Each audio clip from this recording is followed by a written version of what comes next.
Welcome to the O-Tech Talks podcast, where it's all about working on technologies. You will hear the latest tech information, and your host, Kashif Manzoor, brings together product overviews, how-tos, best practices, tips and tricks, and troubleshooting techniques. Welcome to OpenTechTalks.tv. Today we have another guest speaker with us, and I would love to host Jason on our show so that we can get an in-depth understanding on supply chain or AI or whatever maybe work he's doing with the customers, primarily focusing on a customer's point of view, or how he is enabling customers on the digital transformation journey in a broader spectrum, and then bringing back our discussion to the latest tech in town, AI, and what he is facing with from customer and how he's helping them. So Jason, welcome to the Open Tech Talks. Kashif, thank you. I'm very happy to be here. Thank you for having me on. Thank you so I much. appreciate that. Yeah. So, a little bit, a couple of seconds on me. We have, a parent company, the iTristan Group. It's been around for over 10 years, and it's a broader consulting service around fintech and commerce and supply chain integration, as you said. Thank you for that. The iTristan Group also has a product, spinning off, and it's called SellStack. SELL stack.shop. And this is our spin-off product specifically for supply chain integration and out to the customer experience, whether that customer is a vendor, a partner, a retail, wholesale, and so forth. So bringing that logistics of the supply chain from the ERP, from the warehouse and shipping services, but bringing those logistics to what customers should expect. And so this is where we focus, and there's been a lot of evolution in this space, as you know, and it gets faster and faster every day, it seems. And we bring a framework, an ecosystem centric approach to it. I don't like to use the buzzword too much, but it's kind of a Web3 sort of approach, even though I'm not going to start saying that this is blockchain. But we bring that decentralized ecosystem approach, especially where businesses are growing and evolving. They want to use their services in a decentralized way, and for our purposes, we want we agree, and we want to help them enable that. Okay, so let's start the discussion then. What leads you to develop this product? And that must be the first question. And I think then once you answer this one, then maybe how did you know that this is the product which you need to develop, and who told you that, or maybe how you validated? Who told us? Yeah, who told us? Yeah. Customers, the clients. We started to realize that there was a gap in the market, and the elephant in the room for commerce services are the big SaaS services, which we hugely respect. We respect the Shopifys and BigCommerces of the world. They provide a great service. At the same time, there's a gap where businesses effectively grow to a place where they need their own control over logistics. They need their control over their multi-brand offerings, their what we call multi-channel offerings, and the ecosystem-centric approach that grew into SellStack came from multiple needs, multiple instances where clients were needing this from us, and that's where we started to realize that SellStack wasn't just a consulting idea; it was a product. And truth be known, it's in the early-ish stages. It's out there. It's commercialized. It's not that it's not commercialized, but it is early, and there's a lot of really neat things happening to grow it further. What we're now doing is we're taking that customer demand and we're saying this is a thing. And there are a lot of businesses in the same position where a multi-channel approach, a multi-regional approach, a multi-localization, multi-currency, you get the, multi, add anything after that multi-word. And there are lots of businesses that are looking for this and that are asking us for this. and SalesStack works to that level where they need that ability to provide logistics, whether the logistics are specific to North America or specific to Canada or America specifically or UK, and they need to split that off, whether it's a currency specific thing or a warehouse supply chain specific thing. Each area or region can have its own mini world, but still adhere to the rules of the broader brand. Okay. I think, Jason, thank you so much for explaining the rationale behind SalesStack. But I wanted to get into, I think you're in the very right position where you are having established business, and during the business, you listen to the customer, and that leads you to start building a product. Compared to nowadays, as the startup age, that everywhere you see a lot of startups, and there's atmosphere on that one to support those cultures. Yeah. That you need to build something. So it's mean whoever is building a startup, either he's leaving his full-time job, or maybe starting very fresh, and then he's having some idea to build it. But whereas you are in the business, and that's leading you to develop something which is customer required. And I think you're on the best place to discuss today that now you said you listen to the customer and you are solving the logistics part. Now, while listening the customers and then arriving on your own idea, walk us through some of insight that basically how to say it, which express to you that yes, their solution is I need to build something rather than trying to find it from the market, or maybe building some custom solution to it. I think a lot of engineering teams and consulting teams will probably tell you that a lot of ideas come from custom ideas. They come from a bespoke situation where a requirement has been put into a scope, and the team rallies around and decides how it needs to work.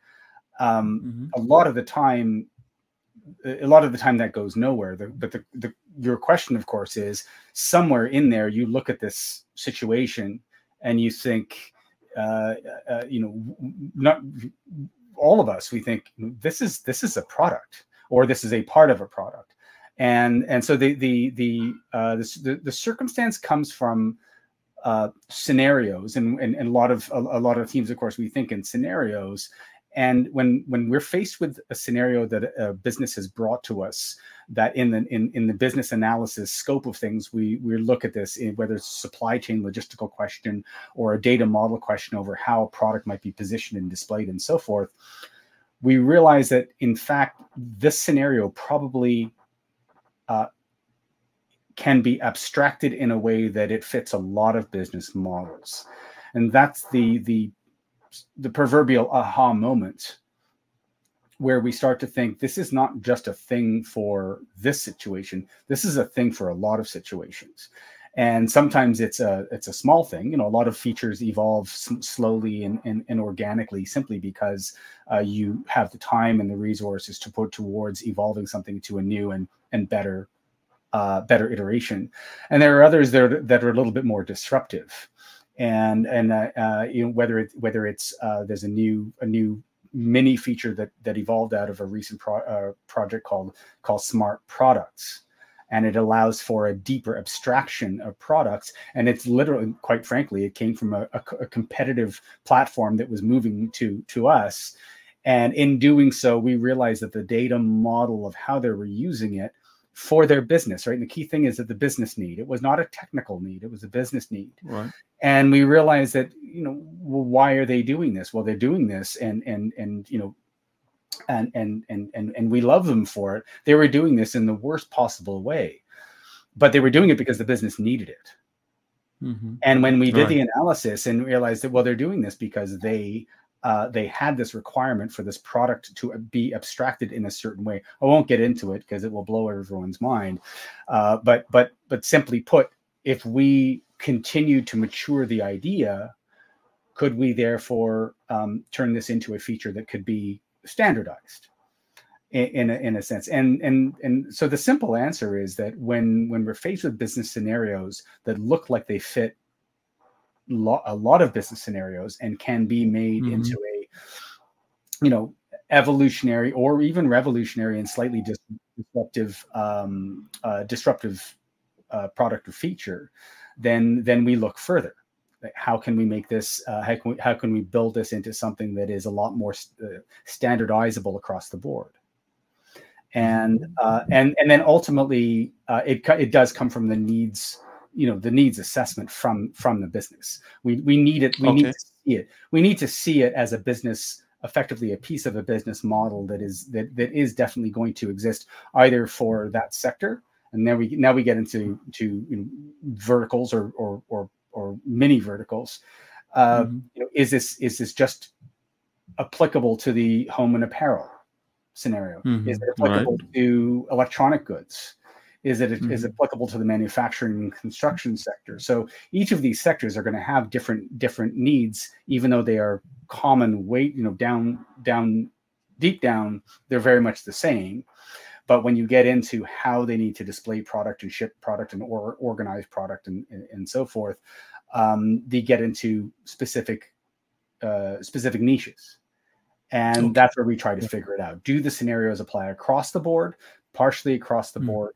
And then we determine if they actually become a new feature and something that should be standardized. Okay, very good. Okay, thank you so much. And then next question, maybe, how did you finalize the technology stack or technology component that this technology I need to develop on it? So you mean technologically, like what was the technology that so much of current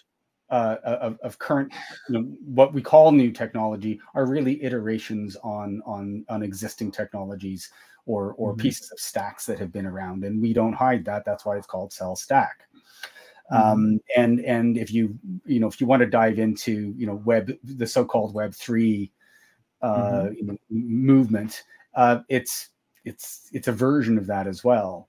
And the answer is that we've been kind of looking for this approach for quite some time. We had worked in other technologies to do similar things in the past, but for one reason or the other, it was not something that was going to be able to grow with what we wanted. Either because of its business model, there were too heavily commercialized or licensed, we couldn't work with it, or because the technology itself was unsuitable, that kind of thing.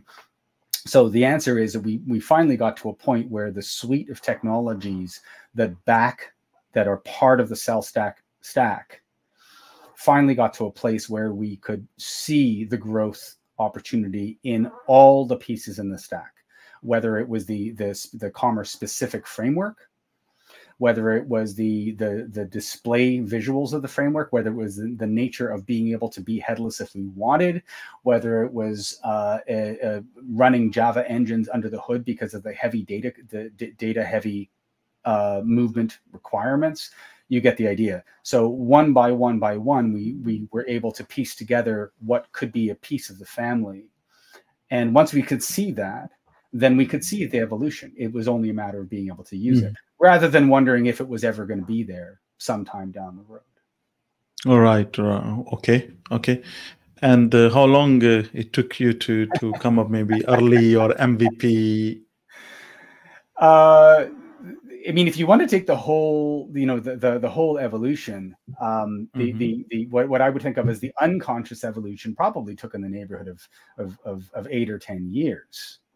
And I call it unconscious. No, I did. I call it unconscious because along the way we were always looking for those pieces that would fit. And we could have one piece here and one piece there, but we didn't have 5 others. And to your earlier point, if we ran out and got tens of millions of dollars to say go and build this thing yourself, then maybe we would have taken a different approach, and it would have been a similar product made in an entirely different business model. But our approach was to continue to evolve this and see how we could slowly piece it together in a way that we wanted. And so the answer was, it got to a point where the framework of frameworks started to actually make sense. And we could see that this particular business model and framework could be pieced with all of these other technologies that were also readily available, but they needed to be put together in a way that that was not being done the way that we thought that it should be done. Okay. Now, did you face any situation where you developed something and when you went back to your users and there were some different requirements? Oh, on an individual needs basis, Kashif, it happens all the time. It happens all the time. And it's not so much, Kashif, that what we have developed was not useful for clients necessarily, or for individual situations. But there were always wish lists. There are always wish lists. There's always a way of looking at an approach and saying, I love this particular feature. However, could it do this? And could it do? And sometimes basically we love this, Kashif. We love that people see themselves in the system. Sometimes it's not what you think. Sometimes sometimes the approach, I mean, in the early days, we would think that the fact that something was brilliantly fast was necessarily the goal. And of course that is always a goal. But one of the mistakes that we made early on was that that speed wasn't always the thing. It was because of external factors. It was it was actually the robustness when external systems would fail that was even more valuable. So once our very first pre-cell stack build went out there, the issue was that if an external partner, and I'm talking third-party platforms now, if they were proving to be a challenge for any reason, we need to have a deeper robustness built into the platform to handle that, to handle the failures that were happening from situations that were not under our control. Now, that was something that it seems obvious now to us, but at the time we thought that being brilliantly fast was the thing. And it was only until we got in there that it's like, no, wait a minute. The business requirement also needs to have a tremendous amount of robustness and failover resilience to claw back from a circumstance where a third-party platform wasn't playing. Now that's one instance, but other situations are customer facing. They want a feature that their administrators can use. In fact, it came to a point where we started to realize that the concept of administrator experience needs to live alongside what is now called customer experience, CX and UX, user experience. And for us, there needs to be administrator experience, and there needs to be an AX in the discussion. And for us, AX is something that is the place to come back to your original question. Is customers will often come to us with AX requirements. And they will say, well, can we have a screen that shows this kind of a dashboard? Can we have a screen that is more drag and drop? Can we have a screen that refreshes? You get the idea. It comes in, it comes over and over. And this is especially where CellStack, how we constructed CellStack, how it became so important that it was a very flexible and iterative and evolutionary kind of a framework platform, because that kind of evolutionary building for the administrative experience is baked into it. It's designed to have customizable screens like that. Sure. Yeah. Thank you.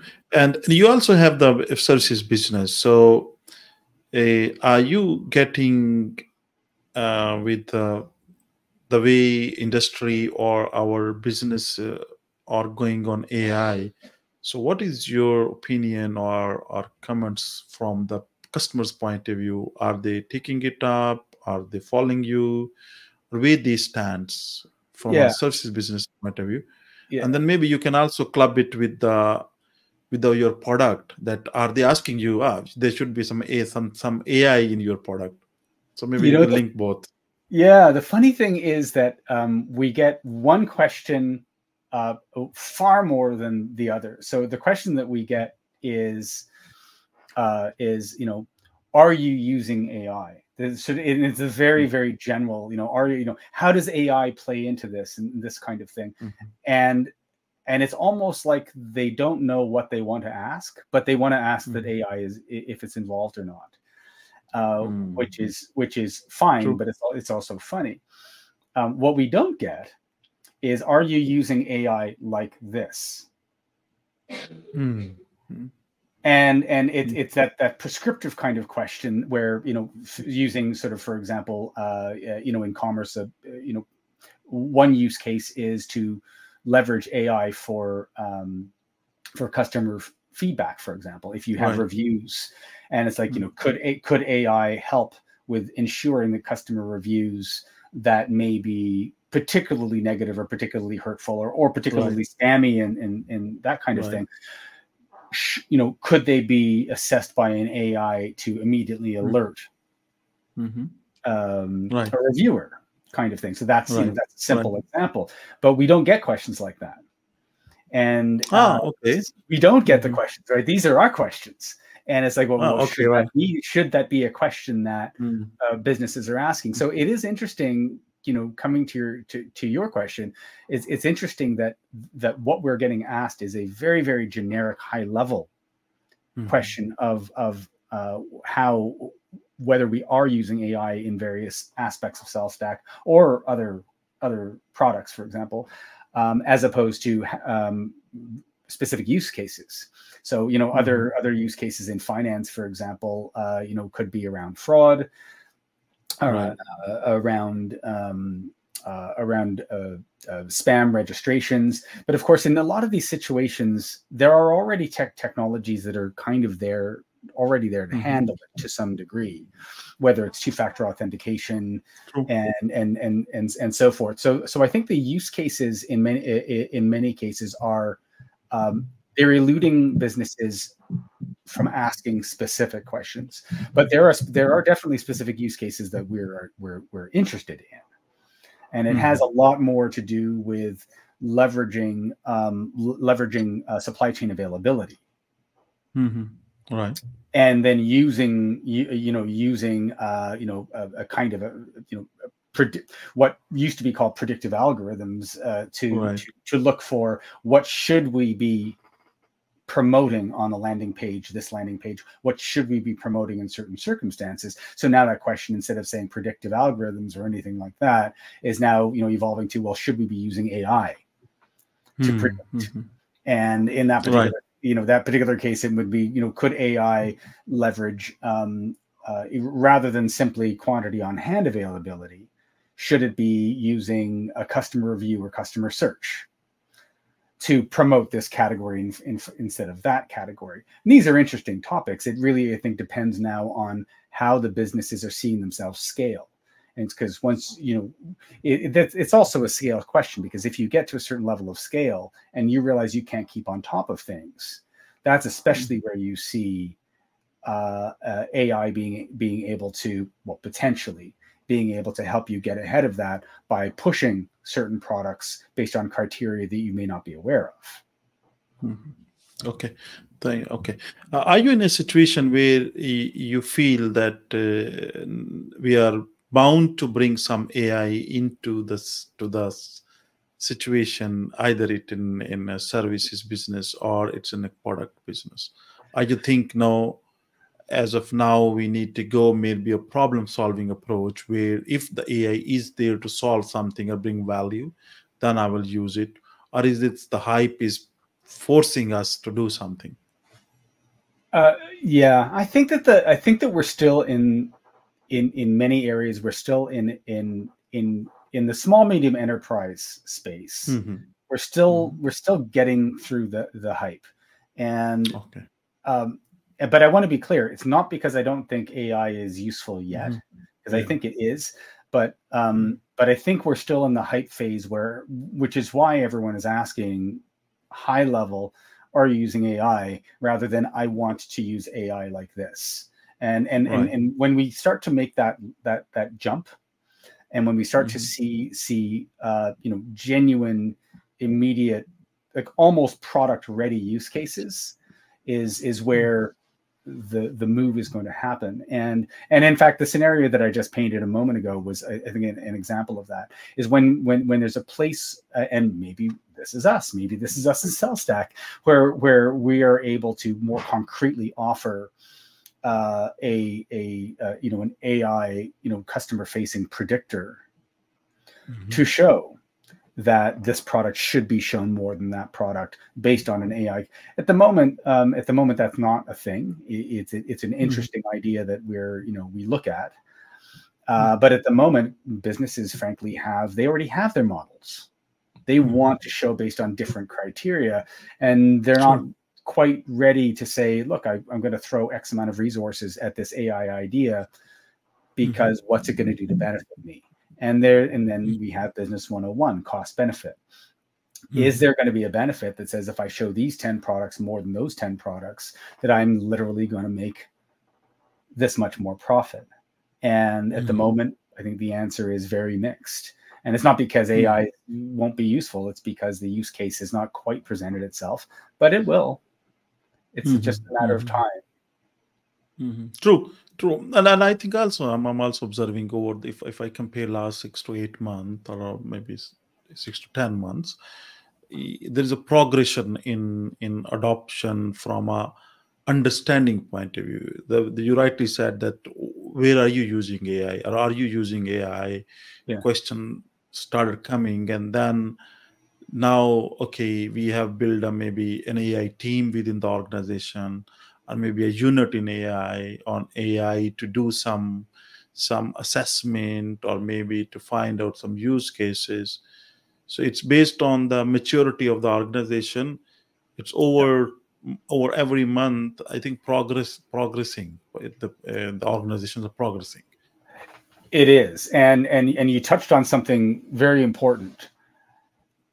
Is that the place where the organization themselves, that organization, however big or small they are, if their culture, and when I say culture, I mean like the business culture, not technology necessarily, but the business culture, as they become aware and familiar and comfortable with the entire business technical approach.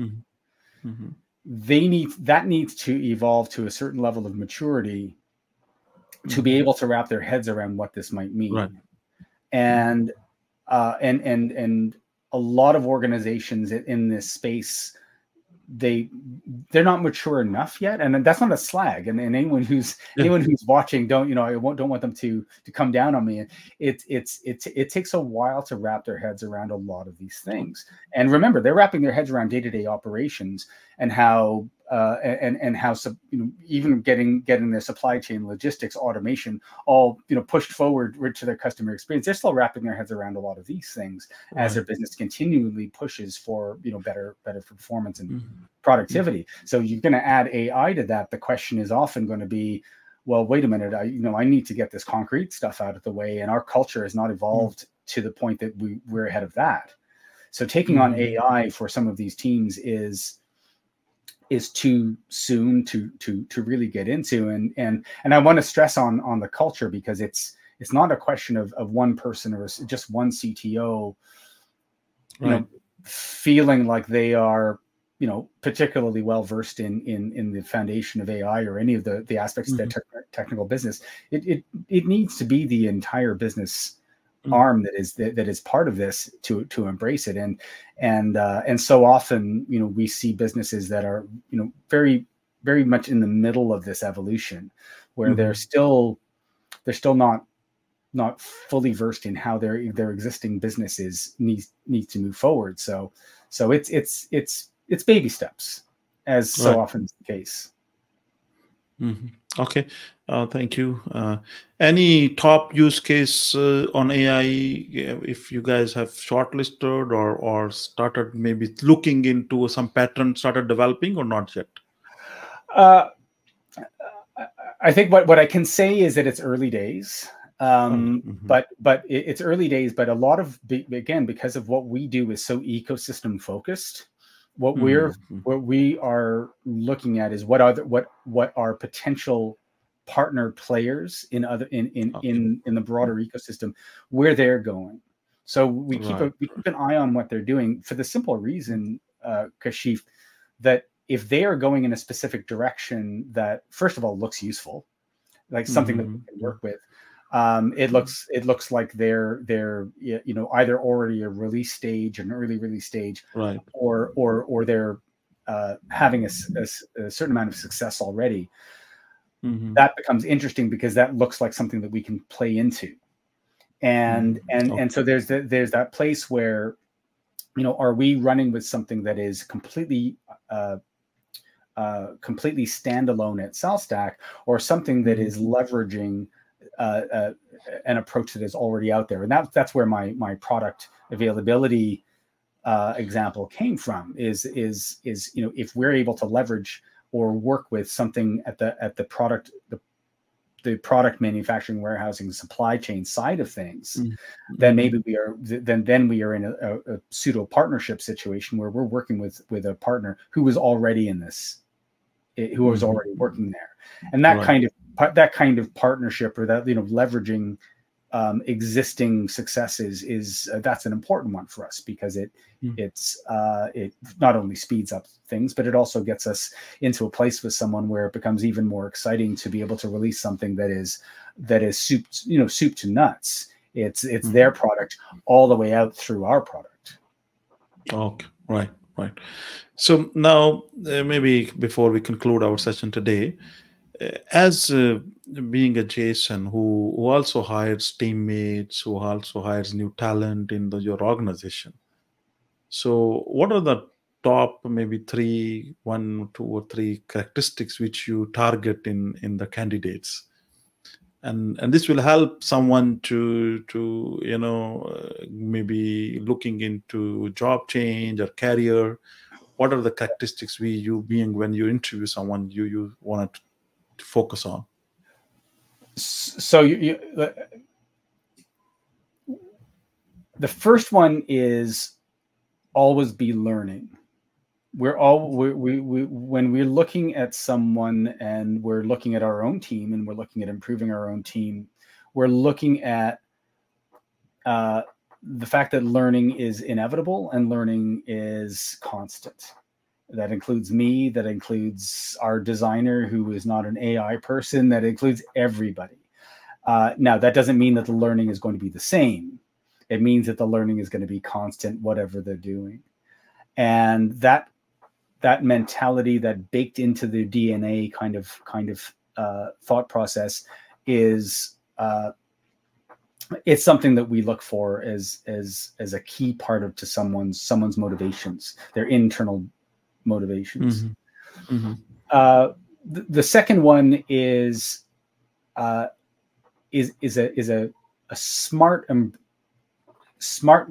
intelligently embracing risk. Okay. And by that I mean that getting to a next step in learning or developing a new skill, or working on a project. Obviously, we want things to work the first time. Everyone wants everything to work the first time, and it's going to be perfect, and we're going to move on, and it'll be just wonderful. Obviously, we know that that's not the real world.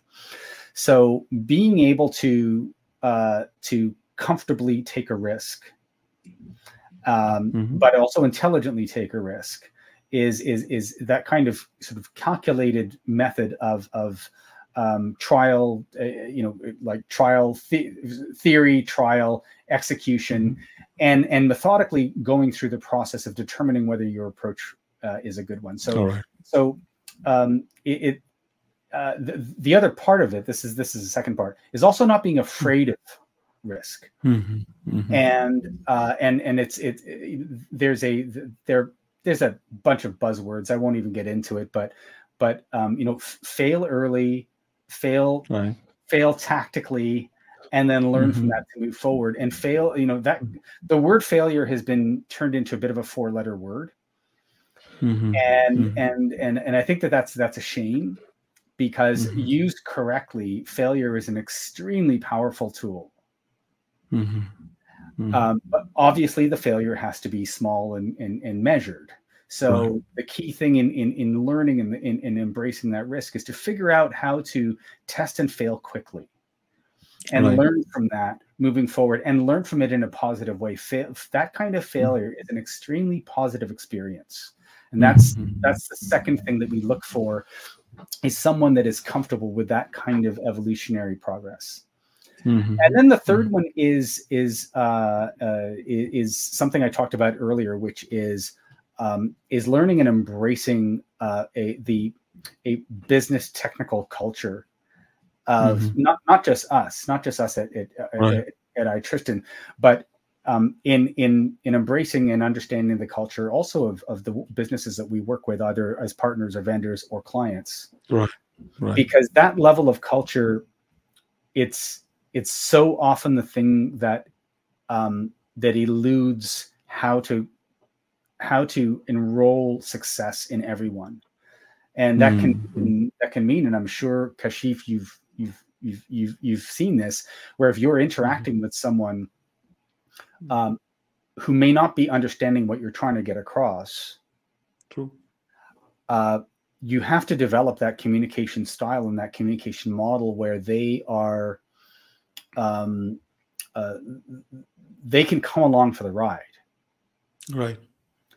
And so how to see and embrace business technical culture within themselves, within our team, within our partner teams, and then ultimately within clients. It's a way to be able to see how to enroll those people, to understand where you're coming from, to understand where those risks might happen, where they want. There's that risk thing, risk and fail forward. You don't want anyone to fail, but you need the business technical culture and how you are interacting with the people around you. You need to enroll them as to what they're asking for, what you're trying to achieve, and how you are going to, as quickly as possible, be successful. Right. So Thank you so much. Yeah, no, my pleasure. No, those are the three key things that we look for, Kashif, in working with people. Thank you so much, Jason, for joining Open Tech Talks TV. And I loved the conversation as you were having an experience of developing a product and even providing a services to the customers in the space. So if any concluding remarks you want to leave it to the audience, or someone want to reach out to you for any help or suggestion. Well, my pleasure, Kashif. I had a great time. I love chats like this. Thank you for doing this. And if for anyone, Salstack.shop is a wonderful new system. It's not brand new, but it's new for most people who's watching this. We look forward to it evolving and getting out there more and more. You can find us at Salstack.shop. And if you have broader consulting needs, you can find our parent company at iTristan Group, which is iTristan.com. And otherwise, to people who are looking for opportunities, just embrace the risk, be happy with it, fail forward, and have a smile on your face. It's a very interesting world, a very interesting time to be in this space, and we're all learning. So just keep learning, and I'm happy to chat with anyone who has any questions. Thank you so much, Jason, for leaving such a warm. Thanks for listening to the OTech Talks podcast, and be part of Tech Talks at otechtalks.tv. It's a turf to share ideas, insights, and appreciate it. Thank you.